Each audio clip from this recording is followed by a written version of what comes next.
नमस्कार। आज की ये कहानी सिर्फ एक बस यात्रा नहीं है। यह एक ऐसा अनुभव है जो हमें जीवन की सच्चाइयों से भी रूबरू करवाता है। हरिशंकर परसाई की मशहूर व्यंग्य रचना बस की यात्रा हमें यह सिखाती है कि कभी-कभी सबसे साधारण दिखने वाली चीजें भी हमें गहरे सबक दे जाती है।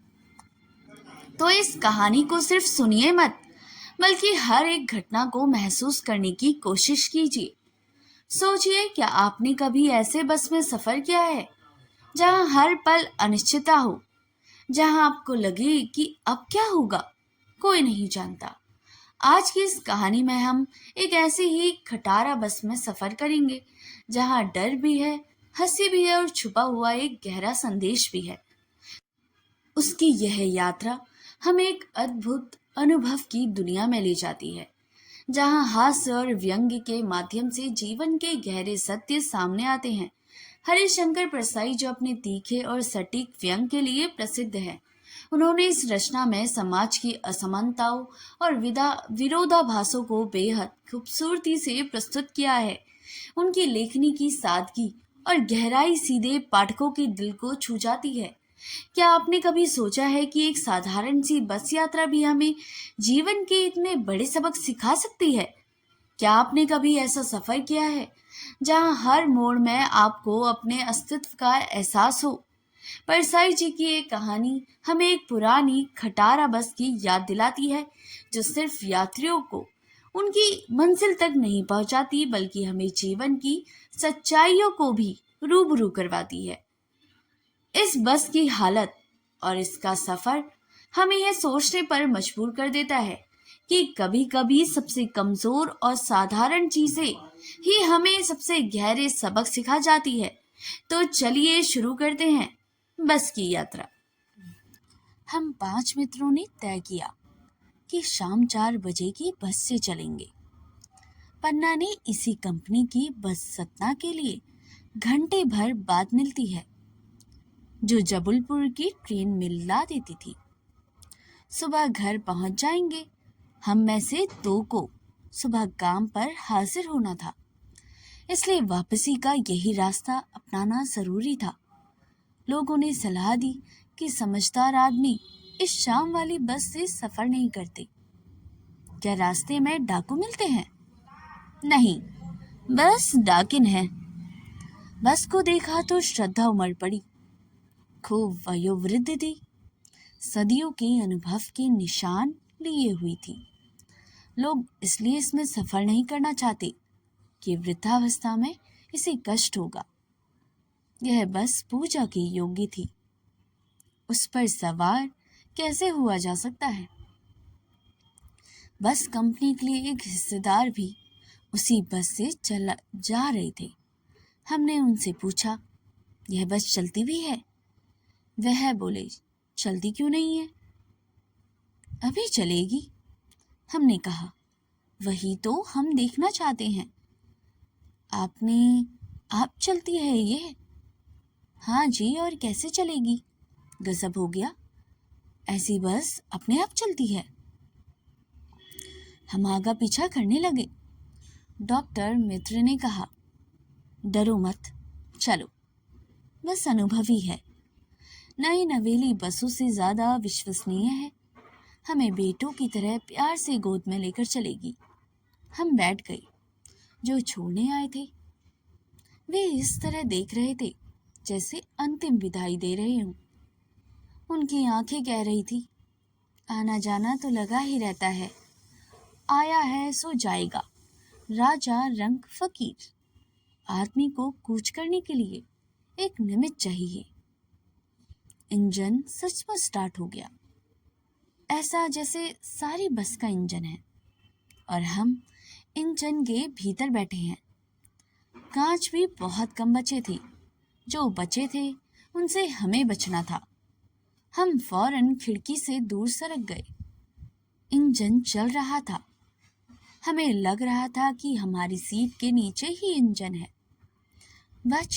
बस सचमुच चल पड़ी और हमें लगा कि यह गांधी जी के असहयोग और सविनय अवज्ञा आंदोलनों से वक्त अवश्य जवान रही होगी।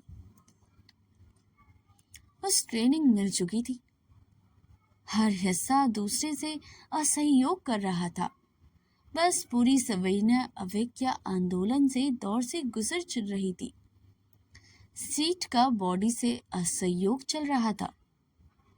कभी लग रहा था कि सीट को छोड़कर बॉडी आगे भागी जा रही है। 8-10 मील चलने पर सारे भेदभाव मिट गए। यह समझ में नहीं आता था कि सीट पर हम बैठे हैं या सीट हम पर बैठी है। एकाएक बस रुक गई। मालूम हुआ कि पेट्रोल की टंकी में छेद हो गया है। ड्राइवर ने बाल्टी में पेट्रोल निकालकर उसे बगल में रखा और नली डालकर इंजन में भेजने लगा। अब मैं उम्मीद कर रहा था कि थोड़ी देर बाद बस कंपनी के हिस्सेदार इंजन को निकालकर गोद में रख लेंगे और उसे नली से पेट्रोल पिलाएंगे। जैसे माँ बच्चे के मुंह में दूध की शीशी लगाती है। बस की रफ्तार अब 15 या 20 मील हो गई।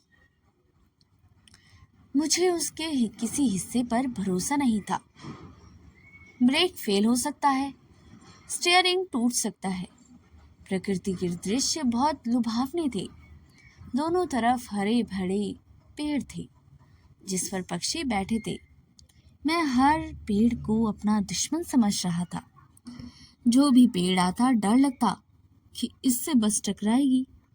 वह निकल जाता तो दूसरे पेड़ का इंतजार करता। झील दिखती तो सोचता कि इसमें बस गोता लगा जाएगी। एकाएक फिर बस रुकी। ड्राइवर ने तरह तरह की तरकीबें की पर वह चली नहीं। सविनय अवज्ञा आंदोलन शुरू हो गया था। कंपनी के हिस्सेदार कह रहे थे बस तो फर्स्ट क्लास है। यह तो इत्तेफाक की बात है। शीर्ण चांदनी में वृक्षों की छाया के नीचे वह बस बड़ी दयनीय लग रही थी। लगता है जैसे कोई वृद्धा थक कर बैठ गई हो। हमें ग्लानि हो रही थी कि बेचारी पर लदकर हम चले आ रहे हैं। अगर इसका प्राणांत हो गया तो इस बेबयान में हमें इसकी अंत्येष्टि करनी पड़ेगी। हिस्सेदार साहब ने इंजन खोला और कुछ सुधारा। बस आगे चली। उसकी चाल और कम हो गई। धीरे धीरे वृद्धा की आंखों की ज्योति जाने लगी। चांदनी में रास्ता टटोलकर वह रेंग रही थी। आगे या पीछे से कोई गाड़ी आती दिखती तो वह एकदम किनारे खड़ी हो जाती और कहती, निकल जाओ बेटी, अपनी तो वह उम्र ही नहीं रही। एक पुलिया के ऊपर पहुंचे ही थे कि एक टायर फिस करके बैठ गया। वह बहुत जोर से हिलकर थम गई। अगर स्पीड में होती तो उछल कर नाले में गिर जाती। मैंने उस कंपनी के हिस्सेदार की तरफ पहली बार श्रद्धा भाव से देखा। वह टायरों की हालत जानते हैं, फिर भी जान हथेली पर लेकर इसी बस में सफर कर रहे हैं। उस तरह की ऐसी भावना दुर्लभ है। सोचा इस आदमी के साहस और बलिदान भावना का सही उपयोग नहीं हो रहा है।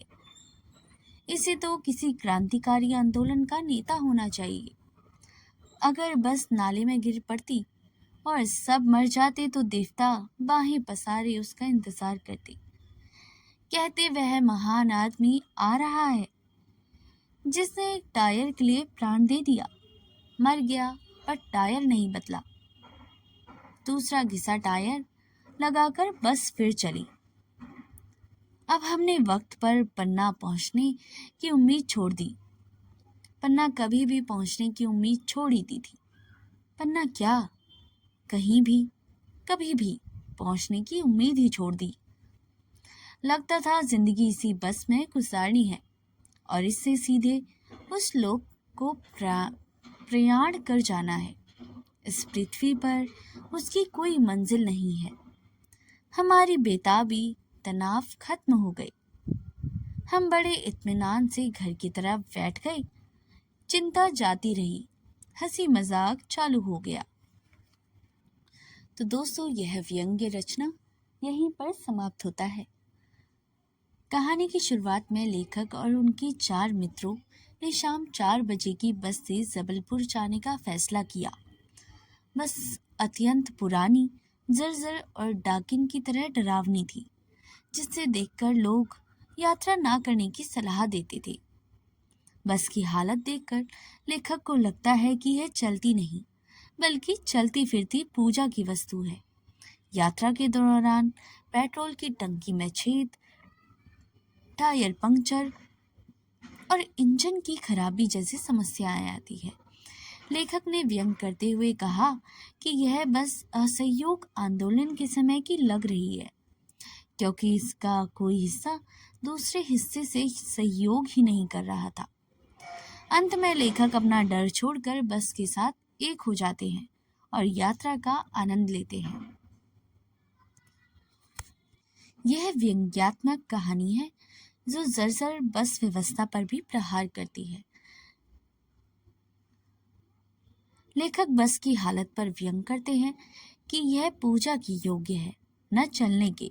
ये कहानी खराब परिवहन और निजी कंपनियों की लापरवाही पर भी कटाक्ष करती है।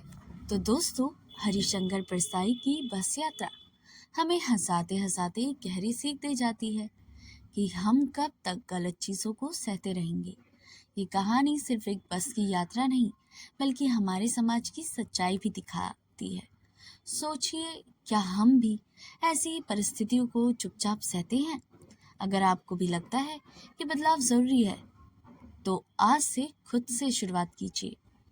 अगर आपको ये कहानी और इसका संदेश पसंद आया हो, तो वीडियो को लाइक ज़रूर करें और ऐसे ही शानदार कहानियों और हमारे चैनल को सब्सक्राइब करना बिल्कुल ना भूलिए।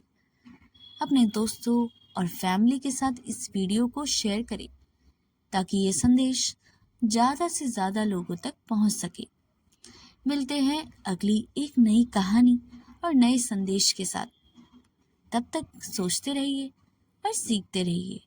धन्यवाद।